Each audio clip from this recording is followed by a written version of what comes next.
Cyborg. It's a term that often brings visions of various, not only cyberpunk, but science fiction environments to mind. Star Trek had the Borg, Battlestar Galactica had Cylons, Doctor Who had Daleks and Cybermen. But what really are cyborg? And at what point do we as humans become cyborg? See, cyborg have culturally been part of our discourse for a very long time. The idea of integrating technology with biology is something that's always fascinated us since we realized that we could create something like a computer or even a calculator. But where do we cross the line? There's a lot of, from what I can tell, there's a lot of disagreement among where the line is when we become a cyborg and what that definition could look like now and in the future. And I'm honestly curious to try to dissect what cyborgization looks like, what the difference between being a cyborg and what they call a transhuman might be. And as cyborgization becomes more and more of an inevitability, things we might have to contend with as a species and in how we formulate laws in our social structures. I figured that this was a good topic for today because the last two episodes I've really focused on the whole dystopia part of the cyberpunk dystopia that we live in. And there is a need for that because we need to take a good look at the way that things are and contend with them from an intellectual standpoint and be willing to push back in the right way to prevent it from getting too bad.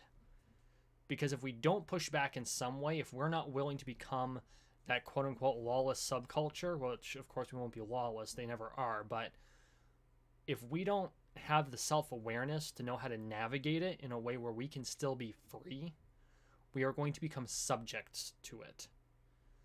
But that doesn't mean we can't have some fun. And I find that the cyborg part, the cyberization, the cyber part of cyberpunk is the fun part of the world we live in. And so today we're going to talk about that a little bit. Because eventually we'll all be like, cyborg. We're navigating the cyberpunk dystopia. This is the Julien McBain Show.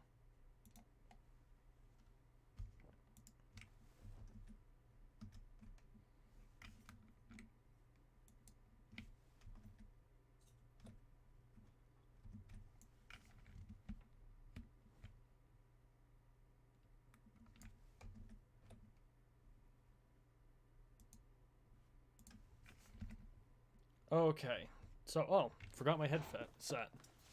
This is important. Never try to play a game without a headset on when you're recording things.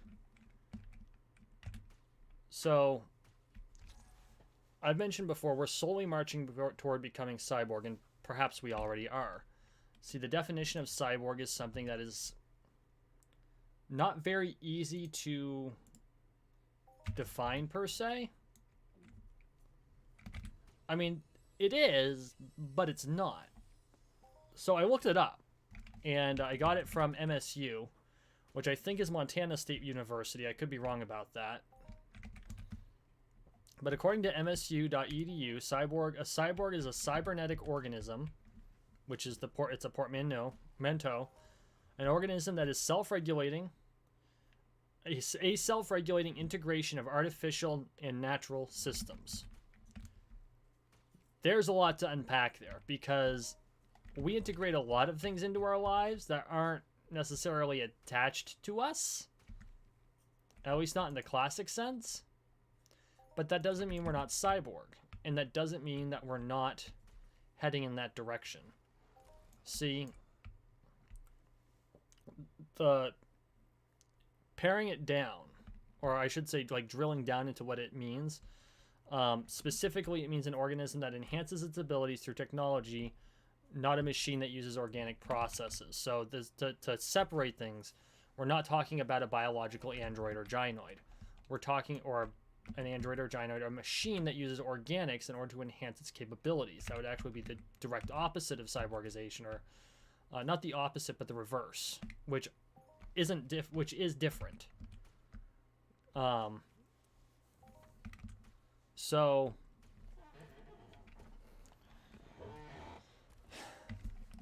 using technology to enhance our abilities. If you take that at face value, that means that just by wearing glasses, I am a cyborg. And there are people who argue that that is the case. Do I think that? I don't know. The weird thing is if that's the case, there have been cyborgs for over a century. But the question really is wearable tech something that you can use to be considered a cyborg? And I'm not convinced it is. See, one of the hallmarks of cyborg in literature is that their technology is literally a part of them. They cannot live without it. They're dependent on it. Now, it can be argued that I am dependent on my glasses, and that would be a really good argument because I'm fucking blind without them.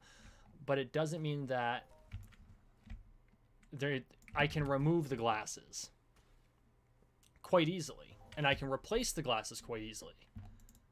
Now, there is an argument to be made that, well, you can do the same thing with most prosthetics, although with a lot of prosthetics, the replacing them isn't so easy per se, but in theory, you could remove it. There would be a point in which you can remove the prosthetic from the amputated stub that it's on and replace it with a different prosthetic. And this is something that we do today.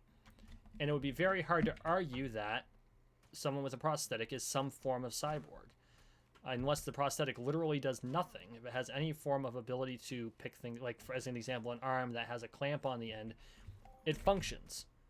And although it's not computerized, it doesn't mean it's not a machine attached to, it's a simple machine, but it's a machine attached to your body that you're dependent on that makes your life easier. Compared to science fiction, is it rudimentary? Well, yes, but we're still very new to this whole space of cyberization. And so I think that it's a good argument to make. I think it's something that we could really look at and determine where the line might be. But it goes into more than that, because as we develop, we have become more and more dependent on technology to live. 25 years ago, I would never imagine that I'd be walking around with the sum of all human knowledge in my pocket on a personal terminal that we call a smartphone, but it's really a personal terminal.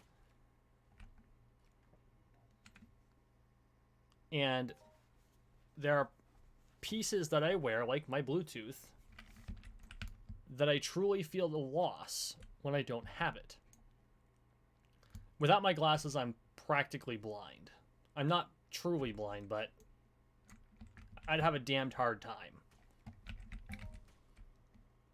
So I'm dependent on my glasses to see and be useful to people and to produce my income.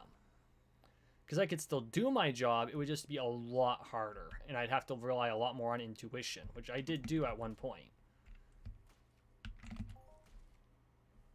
On the other hand, while I don't require the collar I wear around my neck, okay, that's kind of hilarious, it does, I use it so often, it has practically become an extension of me. So that forms a sort of dependence. Your cell phone as well. Because Elon Musk on Rogan's, I think it was the one where he smoked a doobie, and the Joe Rogan Experience stated that, and I'm trying to remember the numbers, and so fact check me on this. I'm going to have the number wrong, and I apologize to Elon Musk for getting the number wrong, but he said something along the lines of, you increase your IQ by like 20 points just because you have a smartphone on you. Your effective IQ. Because if you don't know something, you can look it up. And then you have that knowledge at your fingertips. You need to learn something, you need to know how to put a table together, you can look up a video on YouTube. It'll take you 15 minutes to find one that'll do the job. And so there's an increasingly large argument to be made that we are dependent on our technology. Without the internet, I can't do my job. For the most part. I mean, we could go back to the old ways, but it would take... There would be a lot of acclimation period. We'd have to find copies of old forms that are way out of date. We'd have to have them updated. It would take a lot of time because everything's electronic now. Everything is transmitted over the internet. Can't do that the old-fashioned way. We're no longer in analog territory. And the internet itself has become almost a crutch.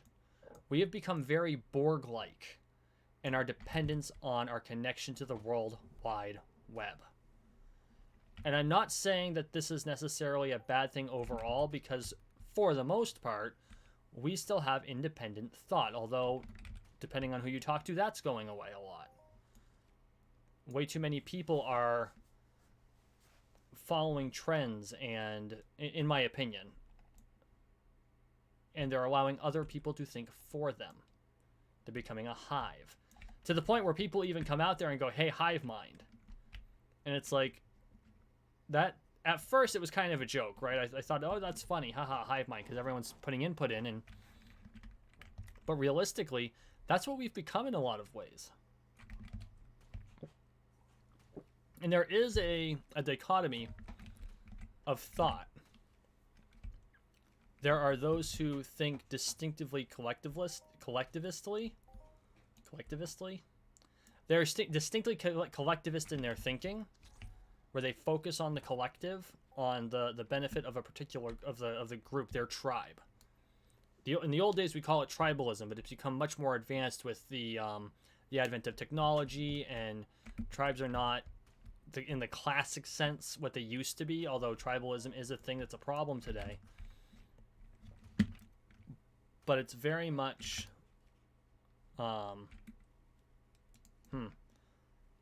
it's very much present. And so you've got these groups who think very collectively, and then on the other hand, you've got individualists who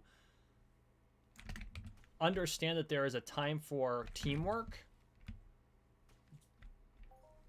but only insofar as individuals contribute to a project and they reap the benefits of their individual contribution.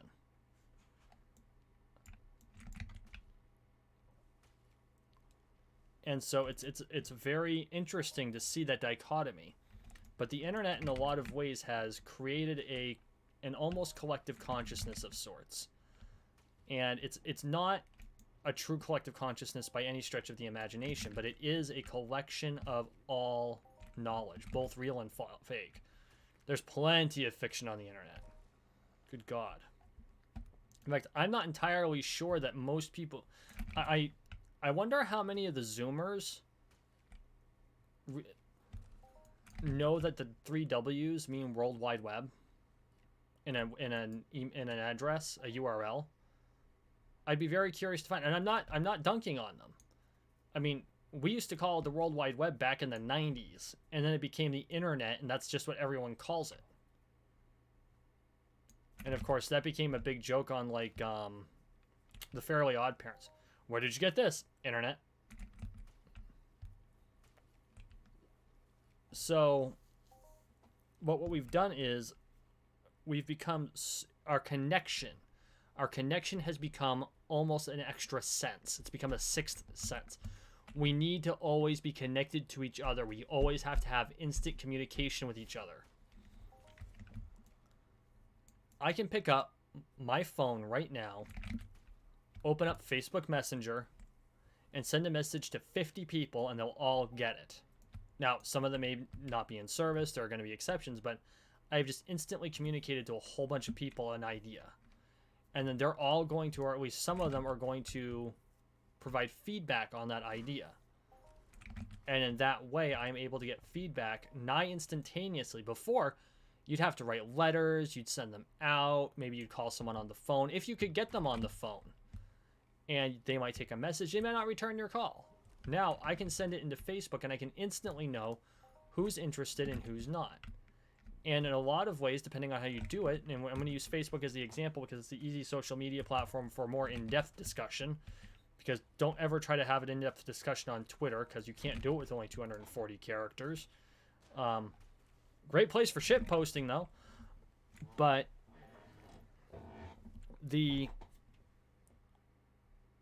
the ability to communicate with each other, people you know, people you don't know, to have a debate with a perfect stranger half a world away, to express an idea. Like, was it today? Or was it yesterday? Sorry, my nose is itching. Probably don't need to see that, but whatever.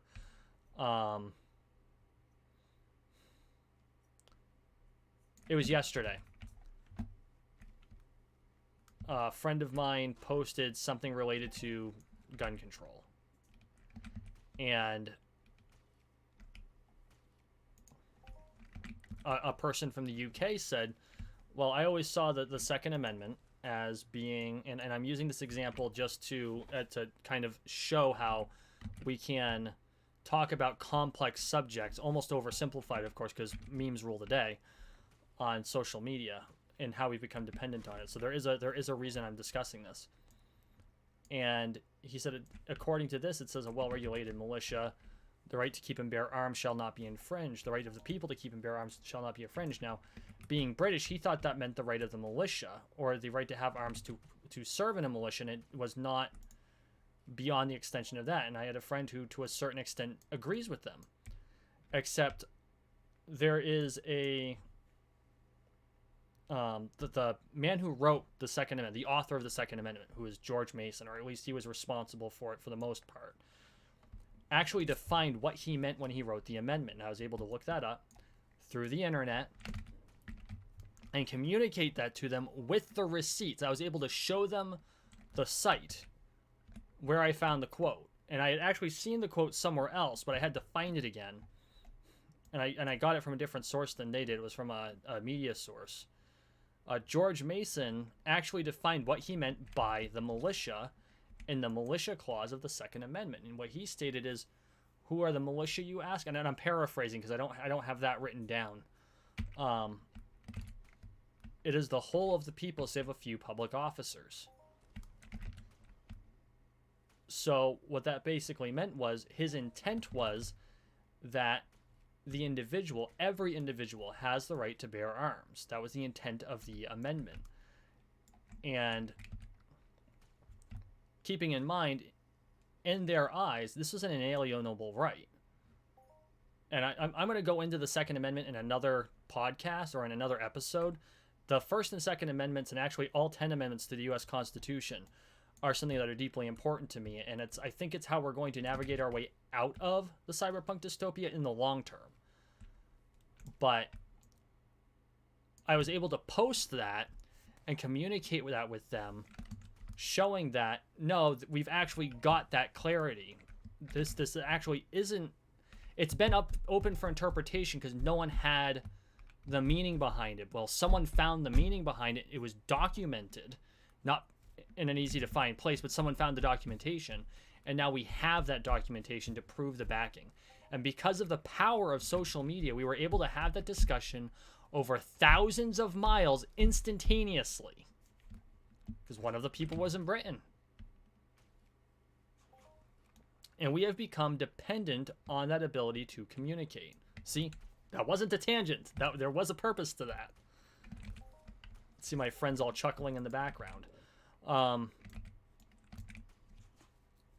So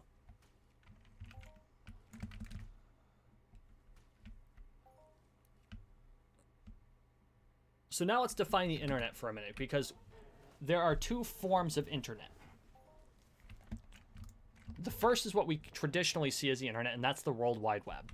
That's the communication between computers where we all are interconnected, and we have websites like YouTube or McBainManor.com, hashtag shameless plug, Twitter, Facebook, all of that. And it has become possibly the most powerful tool humanity has ever built.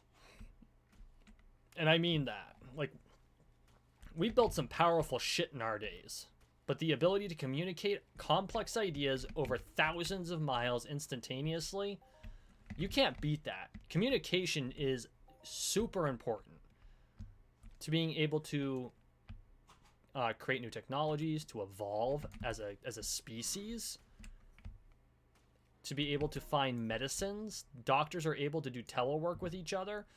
all around the world at the same time and come up with things for like cures. I mean, just look at the COVID vaccine.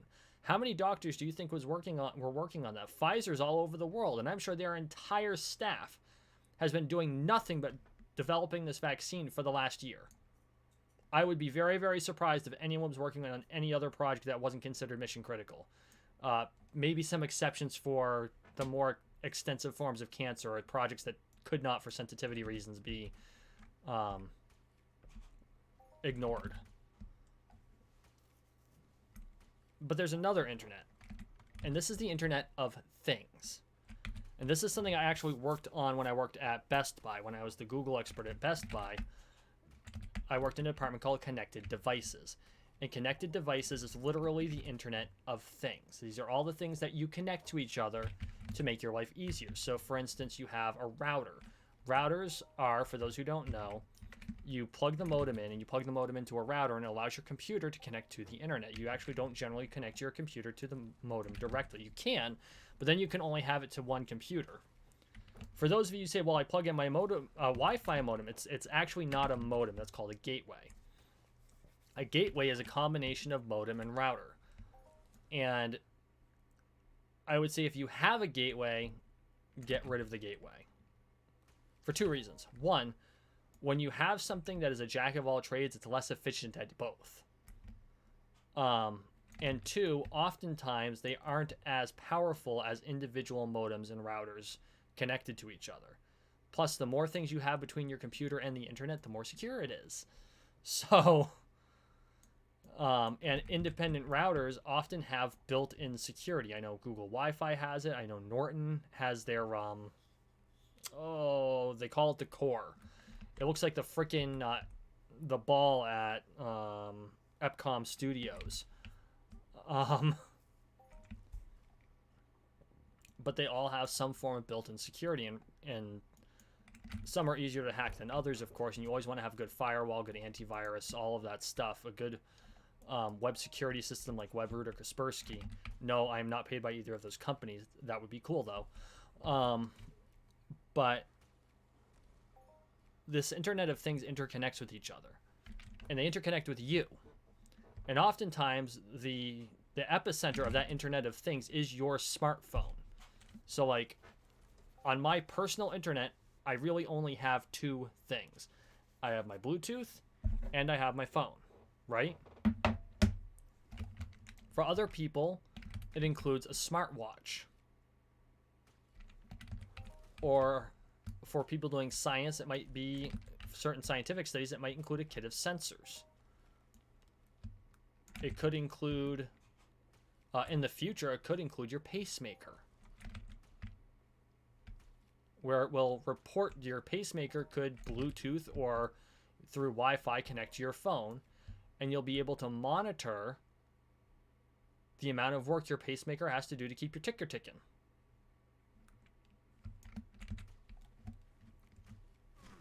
So the Internet of Things are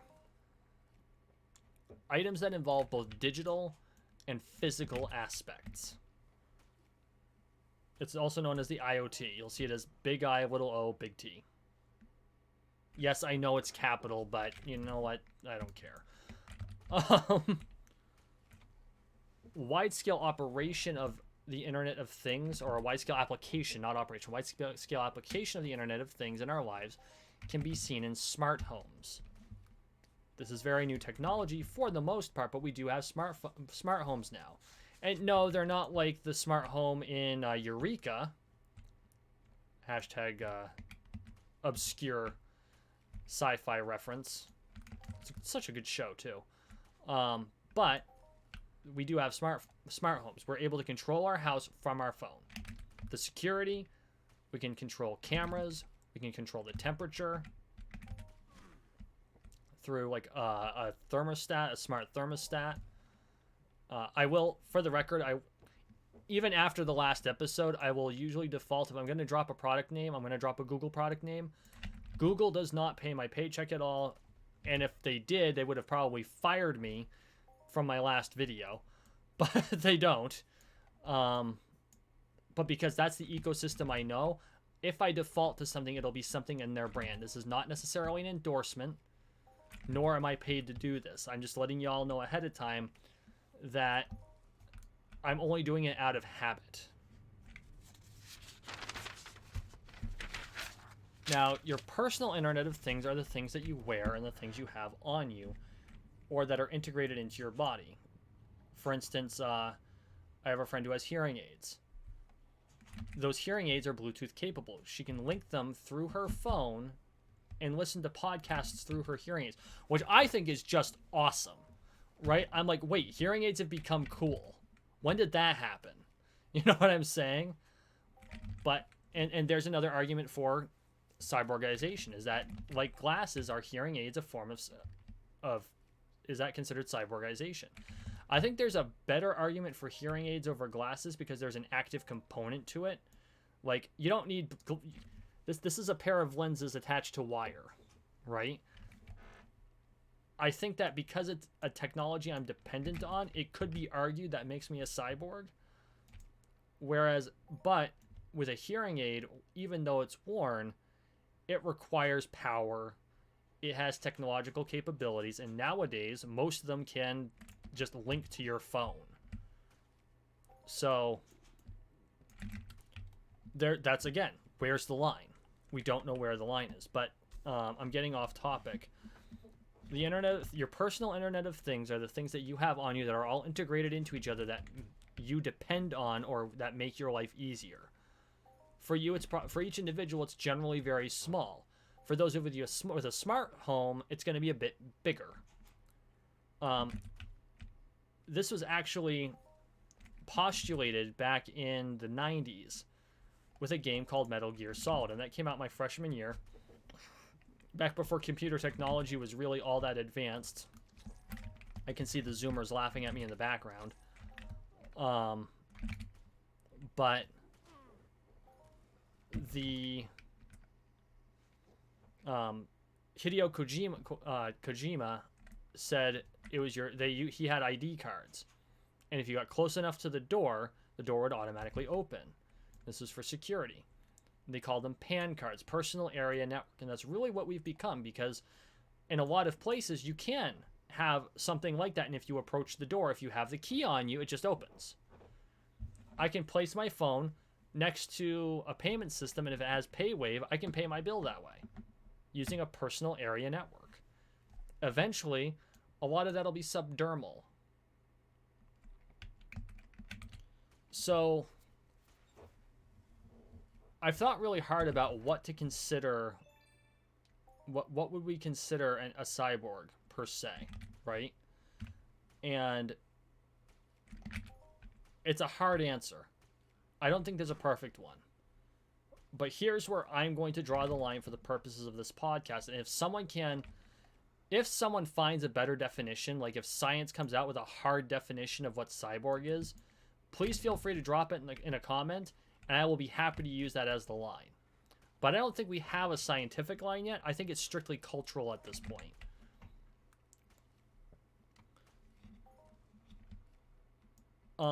But here's, before I do that, I'm going to parse what the two suggestions could be.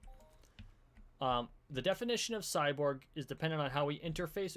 Is it dependent on how we interface with the technology, or if we're dependent on the technology? And it could be both. This doesn't have to be an either or. So, for instance, I am dependent upon my glasses in order to lead a productive life. Can I lead one without them? Yes. Would it be a hell of a lot more difficult? Absolutely.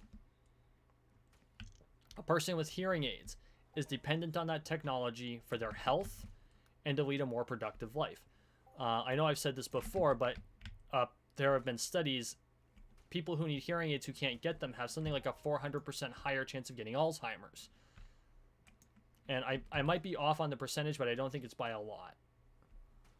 So fact check me on that one.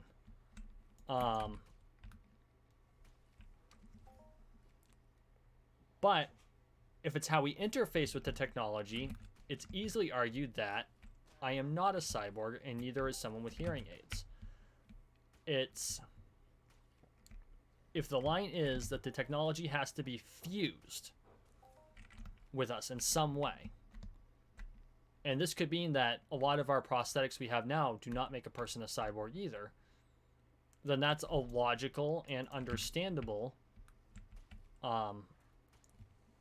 delineation to make. If it's dependency on the technology, well, we're already there. And there are there are people who have integrated themselves with their technology. They often call themselves transhumanists. And this might be where the either or can go away. A cyborg is someone who lives with technology and are dependent upon it, and cannot or would have a much harder time leading a productive life without it. These are people with prosthetics, glasses, hearing aids, and any various other items that you, adaptive controls, things like that, things that make their lives easier. And I think that's a fair take. And then if the technology is integrated into their biology, i.e. like the Borg, or, oh god, I should have written the guy's name now. There's a guy who actually implanted a sensor, like an antenna, and it comes out of his head like this, because he can't smell. And so using the antenna, he adapted a way to interpret smell using vision. And so the sensor essentially allows him to smell. And it integrates into his skull somewhere back here-ish. Look him up. It's actually a really cool thing. Unfortunately, I was not bright enough to write the name down, and I apologize to this gentleman for that. Wait, did I? No, I didn't. And I should have, because he and another artist who implanted seismic sensors into her feet. So she knows anytime there's an earthquake, no matter the magnitude, because she has seismic sensors implanted in her feet that let her know when seismic activity is happening. That's really cool. I personally don't know what practical application that could have for someone who's not working in the field of science, but realistically, you don't have to have a practical application to justify having something. That's that whole freedom of choice thing. They created a whole foundation, which I'm actually going to get a little bit into here toward the end, that deals with cyborgization and believes that humans should be able to make the choice to cyborgize as they please. And in this, I agree with them. In my opinion, if it's your bodily autonomy, if you want to implant things into yourself within reason, you should have the right to do so. And if there is a doctor, preferably, willing to do the work, you should be able to pay them to do so, to do that. Now, do you having the right to modify your body give you the right to force a doctor to do it? No.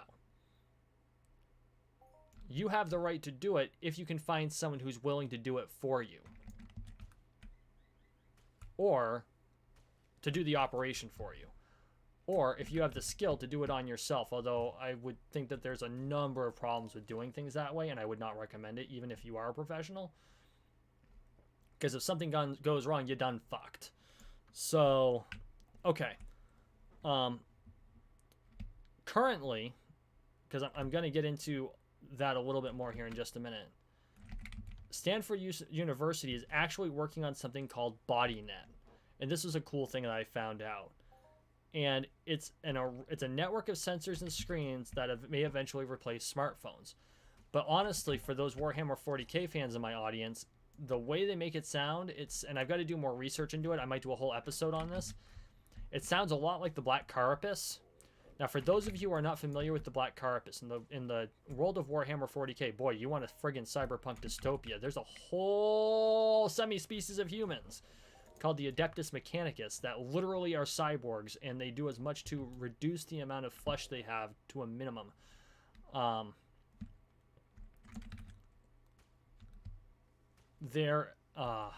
my train of thought. Warhammer 40k. Oh, the Black Carapace. So, in the world of Warhammer 40k, there are superhuman people who undergo drastic gene and genetic therapy and severe surgeries that increase their size, their weight. They have 2 hearts. They have a second heart implanted. They're about 8 feet tall, and they wear power armor, which of course everyone here probably is going to chuckle. Oh, cool, power armor. Because why not have more power armored space marines? Because that's what they are. They're literally power armored space marines, and they might be the origin of the term, at least in the broad scale. Well, space marines integrate with their power armor using something called the black carapace, and it's literally implanted into them. And what it is it's a series of jacks and ports that are all interconnected and connect to the brainstem that allow the space marine to control and sense through the armor. And they can control the armor by their thought and movement because of these ports, which is one of the problems we've always had with creating real power armor, because the power armor is so much stronger than the person using it, they can actually damage themselves by using it.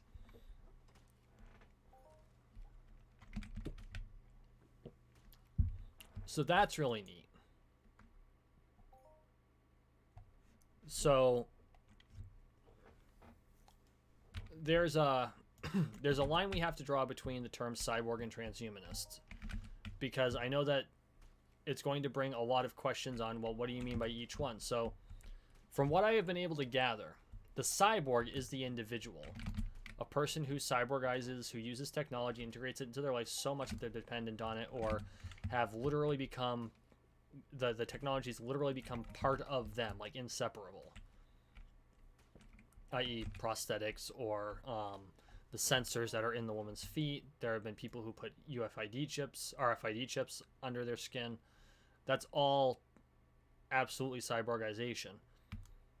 A transhumanist that's the philosophy that people should have the ability to choose to become cyborgs.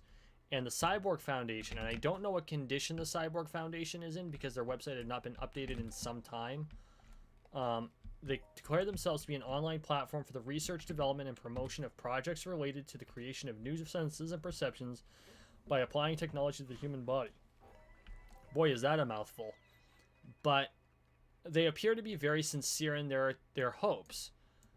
Unfortunately, all the material I found was very out of date. That's very concerning. I don't know if it collapsed or if they moved on to other pastures or they just couldn't get the support for it. Because, I mean, this was years ago. I think the last post they made was in 2016. It was all very preliminary. But let's be facing it. This is a very preliminary field of study. Like, we don't even know what we can do with the technology yet. We don't know how having these things can benefit us. And you have to find people that are willing to take the risks involved with being the guinea pig. It's just like Neuralink. Neuralink is out there. They're creating it. It's supposed to be of huge benefit. But you'll be playing with the brain. And it's going to be a hard time finding people willing to take the risk to wire themselves up to a chip that screws with their neurons. And I get that. Now, I've mentioned before, I would totally volunteer for this. And the reason I would is because I suffer from Tourette's. I wouldn't say theoretically I suffer from it. I have it under really good control. But Tourette's is a neurological disorder that pretty much operates like an itch. It's a series of head tics and noises and the cussing fits that you see in like movies and shit. Some people do have that, but those are severe cases. Those are very severe cases, because that was something that my folks, of course, were concerned with when they found out I had Tourette's. Now, does it mean that I swear more easily? It's possible, but that might also be social cultural, because I live in rural Vermont and people here drop the F-bomb at the drop of a hat. So, I mean, those are all things. But these are things we're going to have to contend with. And even if the Cyborg Foundation didn't end up lasting, even if this is all old information that's still out there but doesn't really mean anything anymore, the fact that people thought of what they've thought of is very, very important. And I think it's going to be important as we move into the future. Because their mission is to help people become cyborgs, promote cyborg art, and defend cyborg rights. And they mentioned designing wearables as a form of cyborgization, so I wonder if they considered it that, or if it's just so that it's a step to get you used to the idea. I don't know. I have not had the privilege of interviewing any of these people. This might be something I do in the future. Or at least write letters and find out.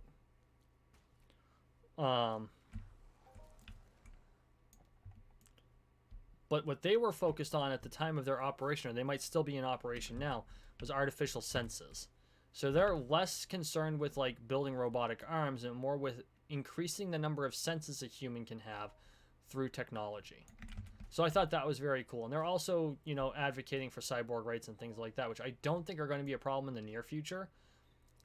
But I mean, let's be facing it. We live in a cyberpunk dystopia, and how many cyberpunk dystopias include situations where people with cybernetics are looked down on, or they're the enemy, or they're considered to be less than human. It's not a stretch.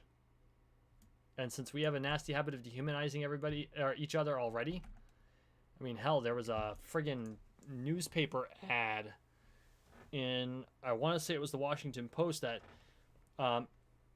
made an allegory which was nightmarish because,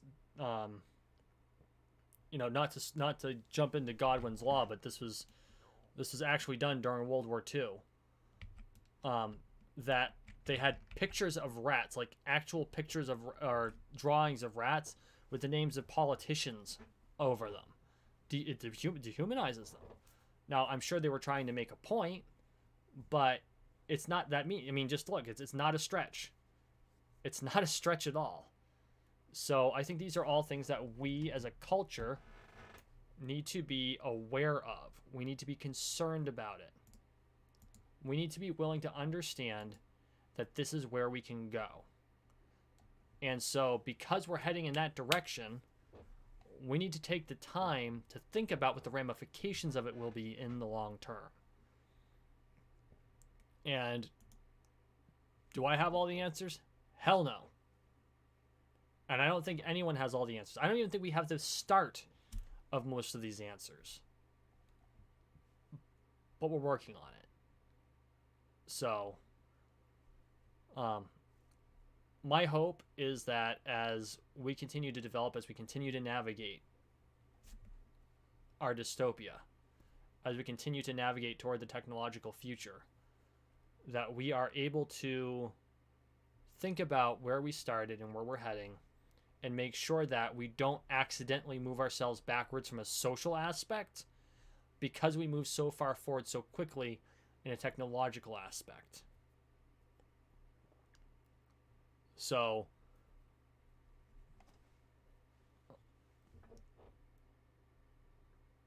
maybe in the future we'll really understand the cycle.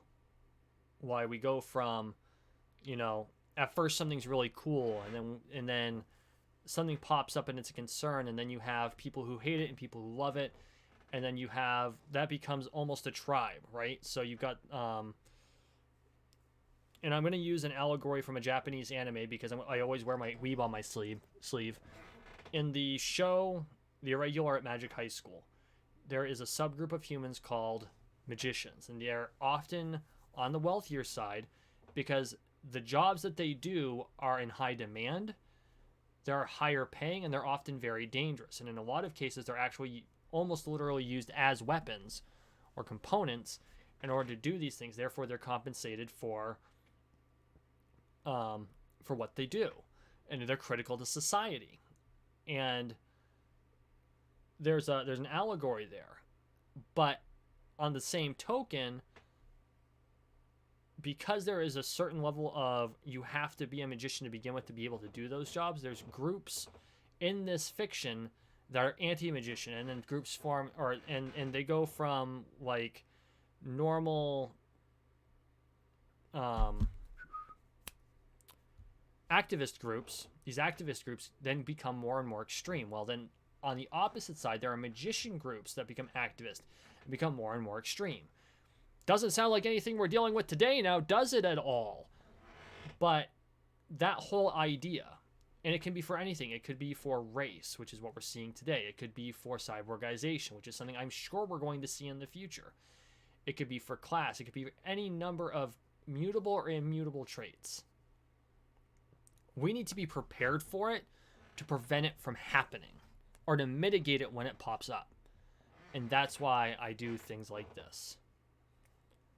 Because, you know, we're navigating the cyberpunk dystopia. This is the Julien McBain Show. And with a big thank you to my patrons, the Julien McBain Show is a McBain Manor production.